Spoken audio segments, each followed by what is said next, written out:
देशर कोरोना स्थिति नहीं केंद्र सरकार को प्रेसमिट चली सीधा सड़क देखा यार सीधा प्रसारण। देश में वह बढ़ते बढ़ते वहां पर अभी चौथे स्थान पर करीब 28,000 केसेस प्रति रोज के अनुपात से वहां पर पाए जा रहे हैं। इसमें एक और मुख्य ट्रेंड नोट करने वाला विषय यह है कि हमने देखा कि अप्रैल के मंथ में हमारे देश में सडनली केसेस में वृद्धि भी आई है। इसी तरीके से अगर हम देखें कि किन स्टेट्स से कोऑर्डिनेट करते हुए डेथ्स के विषय में और उनके साथ काम करना है, तो हम पाते हैं कि जैसे कि अगर उत्तर प्रदेश और गुजरात से slightly higher deaths started getting reported within 1 month period, 4 weeks period, इसी तरीके से दिल्ली में अब देश में दूसरे नंबर पर डेथ रिपोर्ट हो रही हैं। तो अगर हम देखें कि महाराष्ट्र, दिल्ली, यूपी, छत्तीसगढ़, कर्नाटका, गुजरात, झारखंड, पंजाब, मध्य प्रदेश और राजस्थान, यह वह स्टेट्स हैं जहां पर कि थोड़ी अधिक संख्या में डेथ रिपोर्ट हो रही हैं, जिसके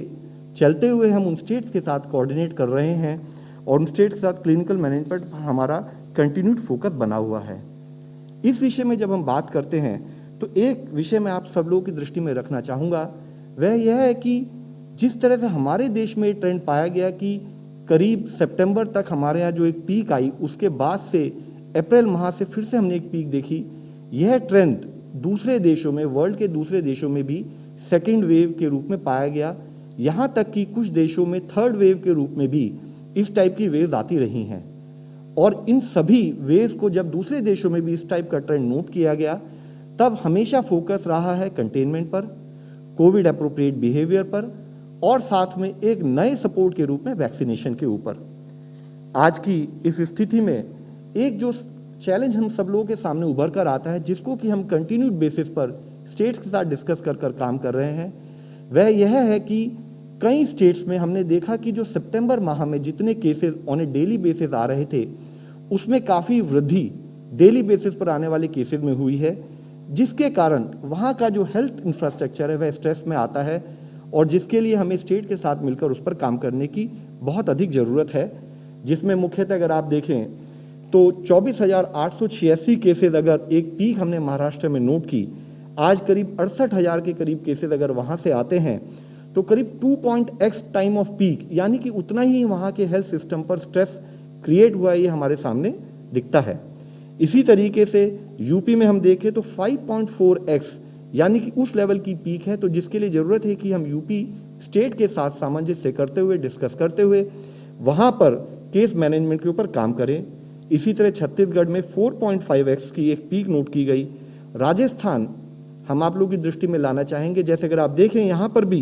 करीब 5 गुना केसेस जो पिछली पीक से आए थे उसके करीब अप्रॉक्सीमेटली यहां नोट किए गए। तो इसी तरीके से एक और जो ट्रेंड हम लोग मॉनिटर कर रहे हैं और जो स्टेट से हम डिस्कस करते रहते हैं कि एक स्थाई पर पीक आना एक बात है, लेकिन क्या वह केसेस कम होते दिख रहे हैं या वह पीक जो आ रही है वो कंटिन्यूड बेसिस पर एक हाई ग्रोथ ट्रेजेक्टरी दिखाती है, जिसका एक असर हम लोगों के सामने ये आता है कि हम उन स्टेट के साथ डिस्कस करते हुए वहां पर हेल्थ इंफ्रास्ट्रक्चर को और सुदृढ़ बनाएं। जिसमें कि मैं मुख्यतः आप लोगों के सामने हाईलाइट करना चाहूंगा कि जैसे कर्नाटका में अगर पीक भी बढ़ी, साथ में केस का ग्रोथ रेट 7.5% है। इसी तरीके से अगर हम देखें तो तमिलनाडु में पीक भी बढ़ी, लेकिन साथ में ग्रोथ रेट भी 5.2% के करीब है। गोवा में केसेस बढ़ रहे हैं, लेकिन साथ में ग्रोथ रेट भी 10.9% है। इसी तरह उड़ीसा में पीक में हम वृद्धि पाते हैं और पीक के साथ साथ ग्रोथ रेट में भी 8.1% की वृद्धि पाते हैं, जिसके तहत हम आप लोगों की दृष्टि में ये लाना चाहेंगे कि जरूरत है कि एक स्थाई पर हम अपने हेल्थ इंफ्रास्ट्रक्चर पर मिलकर काम करें। दूसरा, उसके साथ ही यह केसेस की ग्रोथ ट्रेजेक्टरी को समझते हुए इस पर कंटेनमेंट के एफर्ट्स पर हमारा दबाव उसी तरीके से, हमारे एफर्ट्स उसी तरीके से चलते रहें। इस विषय में मैं आप लोगों की दृष्टि में यह भी लाना चाहूंगा कि गवर्नमेंट ऑफ इंडिया की तरफ से डे वन से ही एक बड़ा प्रोएक्टिव स्टैंड ये रहा है कि हम केसेस की ट्रेजेक्टरी को नोट करें, स्टेट के साथ कोऑर्डिनेट करें और मिलकर उनके साथ कैसे एक स्ट्रैटेजी बनाएं कि हम केसेस को मैनेज कर सकें। हम लोग के इस एफर्ट्स के पार्ट में ही इवन जबकि हमने सितंबर लास्ट ईयर में देखा कि केसेस में डिक्लाइन आ रहा है, तब भी हम लोग स्टेट के साथ उसी तरीके से जुड़े रहे। एक एफर्ट आप लोग इस सबकी दृष्टि में है कि देश में वैक्सीनेशन जनवरी से लॉन्च किया गया, ताकि उसके थ्रू भी हमारे कंटेनमेंट के और ब्रेक ऑफ चेन के उसके एफर्ट्स में हमें एक सपोर्ट मिले। साथ ही हमने उस स्टेट से कंटिन्यूसली डिस्कस किया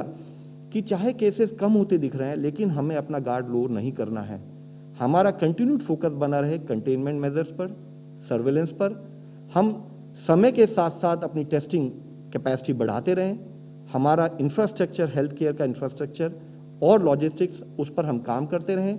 और साथ ही कोविड अप्रोप्रिएट बिहेवियर, जो कि एक रूट कॉज के रूप में हम जिस तरह से हम केसेस की वृद्धि को रोक सकते हैं, उस पर हमारा एडहेरेंस के लिए काम चलता रहे। हमने हर स्टेट को यह भी रिक्वेस्ट की कि आप अपने केसेस की ट्रेजेक्टरी को मॉनिटर करते रहें और उसके बेसिस पर अपनी फ्यूचर रिक्वायरमेंट ऑफ बेड्स को प्लान करें और उसी स्थाई से अपनी कोविड डेडिकेटेड फैसिलिटीज बनाते रहें। एक मुख्य अंश, एक मुख्य एफर्ट जो कोलैबोरेटिव स्पिरिट में हम लोगों ने किया था, वह है था कि इवन जिन स्टेट्स में हमने केसेस की ट्रेजेक्टरी में हाई ग्रोथ रेट नोट किया, वहां पर 75 हाई लेवल और मल्टी डिसिप्लिनरी टीम, जिसमें पब्लिक हेल्थ एक्सपर्ट्स और क्लिनिशियंस इंक्लूडिंग सीनियर प्रोफेशनल्स जैसे कि director AIIMS, member NITI Aayog, director NCDC, ऐसे सीनियर अधिकारी भी वह स्टेट के स्थाई पर गए, वह जिलों में रहे, उन जिलों में जहां पर ट्रेजेक्टरी में एक सर्ज नोट किया गया, ताकि वहां के डिस्ट्रिक्ट एडमिनिस्ट्रेशन को एक सपोर्टिव रोल वो प्रोवाइड कर सकें, ताकि उसके थ्रू हम किन चीजों पर फोकस करें जिससे कि हमारे केसेस की गति कम हो सके, वह प्रयत्न भी किए गए हैं। हमने स्टेट्स को एक डिटेल्ड टूल किट भी प्रोवाइड की कि आप कोविड मैनेजमेंट के संदर्भ में आपको क्या क्या कार्य करने हैं, और उसके साथ ही एक डिटेल्ड टेम्पलेट भी हमने डिस्ट्रिक्ट्स को प्रोवाइड किया कि आपके डिस्ट्रिक्ट में अगर हमें कोविड को मैनेज करना है तो कौन कौन से हमारे फोकस एरियाज होने चाहिए। इन फोकस एरिया में पहले महीने में, दूसरे महीने में, तीसरे महीने में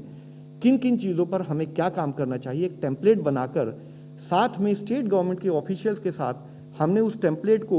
उनके साथ डिस्कस भी किया, उनसे रिक्वेस्ट भी किया कि इसके बेसिस पर आप काम करें। जैसे कि आप देखें, चाहे वह महाराष्ट्र के जिले हों, गुजरात के हों, Haryana, Tamil Nadu, Madhya Pradesh, waste Bengal, Delhi, Jammu Kashmir, Karnataka, Punjab, Bihar, UP and Chhattisgarh, इन सभी स्टेट्स में हमने स्टेट्स के साथ और डिस्ट्रिक्ट के साथ एक कोलैबोरेटिव डिस्कशन भी किया और उनसे कहा कि आप चेन ऑफ ट्रांसमिशन को रोकने के लिए जो जो कार्य करने हैं इस टेम्पलेट के तहत भी करेंगे तो शायद हम अपने एफर्ट्स में कामयाब हो सकते हैं। इसके साथ ही मैं आप लोगों की दृष्टि में लाना चाहूंगा कि रिसेंटली ही स्टेट गवर्नमेंट्स को एक दिशा निर्देश जारी किए गए, जहां उनसे रिक्वेस्ट किया गया कि जहां जहां पर हायर केसेस आ रहे हैं, जहां पर क्लस्टर ऑफ केसेस रिपोर्ट हो रहा है, वहां जरूरत है कि इंटेंसिव एक्शन और लोकल कंटेनमेंट एफर्ट्स की, क्योंकि हम हमेशा बात करते आए हैं कि जो इसका बीमारी का जो होस्ट है वह ह्यूमन बीइंग है। अगर हमने उसका मूवमेंट रिस्ट्रिक्ट कर लिया तो टू दैट एक्सटेंट हम चेन ऑफ ट्रांसमिशन को रोक पाएंगे। इसके साथ ही हमने स्टेट से यह भी रिक्वेस्ट की है कि जितने भी पेशेंट, जैसे कि आपने कुछ दिनों पहले भी यह विषय मीडिया द्वारा पूछा गया था कि कई हॉस्पिटल्स में सस्पेक्ट केसेस को वह एडमिट नहीं कर रहे हैं, तो हमने रीट्रेट किया कि हमारी क्लिनिकल मैनेजमेंट की जो टेक्निकल सपोर्ट गाइडलाइंस जो कि स्टेट्स को हमने इससे पहले भी पिछले साल भी प्रोवाइड की थी, उसके तहत कोविड सस्पेक्ट वार्ड भी बनाने चाहिए, जहां पर कि अगर कोई पेशेंट जिसका टेस्ट रिजल्ट किसी कारणवश नहीं आया है या डिलेड है, बट वो क्लिनिकल सिम्टम से कोविड एग्जिबिट करता है, तो आप उसको कोविड सस्पेक्ट वार्ड में एडमिट करके उसका ट्रीटमेंट शुरू करें। आज जरूरी है कि जब पेशेंट के साथ साथ पेशेंट के अटेंडेंट एक हॉस्पिटल में जाते हैं तो वहां पर उनको उनके पेशेंट की स्थिति के बारे में बताया जाए, ताकि एक भय का वातावरण जो कुछ स्थानों पर हमने देखा क्रिएट हुआ, उसको कम किया जा सके। इसके लिए हमने स्टेट से यह भी रिक्वेस्ट की है कि जितने भी हॉस्पिटल हैं वहां पर अटेंडेंट के लिए एक डेडिकेटेड फैसिलिटी बनाई जाए बैठने के लिए। वहां पर उनको यह इंश्योर किया जाए कि वहां पर एक टेलीफोन लाइन हो जो कि नर्सिंग स्टेशन से कनेक्टेड हो, और कोशिश की जाए कि एक एफर्ट इंश्योर किया जाए कि एक सीनियर डॉक्टर दिन के एक नियमित समय पर वहां पर आकर उस हॉस्पिटल में जो पेशेंट एडमिट है उनकी स्थिति के बारे में अपने अटेंडेंट्स को वो बताएं, और जरूरत हो सके फीजिबल जितना हो डिपेंडिंग ऑन पेशेंट कंडीशन वह यह भी इंश्योर करें कि जितने भी अटेंडेंट हैं जो वहां हॉस्पिटल में आए वो अपने पेशेंट से बात भी कर सके, either through a audio call और थ्रू ए वीडियो कॉल। साथ ही एक मेजर इशू हम लोगों के सामने रहा है कि हमने इनिशियल स्टेजेस ऑफ पेंडेमिक में ही यह पाया था कि ऑक्सीजन सपोर्टेड बेड्स एक मेजर क्लिनिकल इंटरवेंशन है, और उसके साथ ही पिछले साल ही हम लोगों ने करीब 1 lakh 2400 oxygen cylinder national level पर प्रोक्योर कर स्टेट्स में डिस्ट्रीब्यूट किए थे। नेशनल फार्मास्यूटिकल प्राइसिंग अथॉरिटी ने पिछले साल ही, इससे पहले जबकि हमने गैसियस मेडिकल ऑक्सीजन के प्राइसेस को कैप किया था,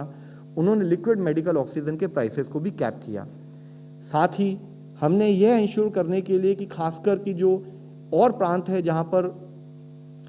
फिजिबिलिटी ऑफ लैंड अगर स्टेट हमें देती है तो वहां पर हम पीएसए प्लांट लगाएं जिससे कि लोकल ही ऑक्सीजन का प्रोडक्शन हो सके। उसके तहत 162 प्लांट्स भी देश में सैंक्शन किए गए, जिसमें से 52 प्लांट अब तक इंस्टॉल हो चुके हैं, 87 प्लांट डिलीवर हो चुके हैं और त्वरित गति से उन प्लांट्स की कमीशनिंग का कार्य भी चल रहा है। प्रेशर स्विंग एब्जॉर्प्शन, जो ये प्लांट पीएसए प्लांट जिनको हम कहते हैं, इनसे हमें इन सिटू जनरेशन ऑफ ऑक्सीजन यानी कि हॉस्पिटल स्थाई पर ही ऑक्सीजन जनरेशन की एक फैसिलिटी मिल सकती है।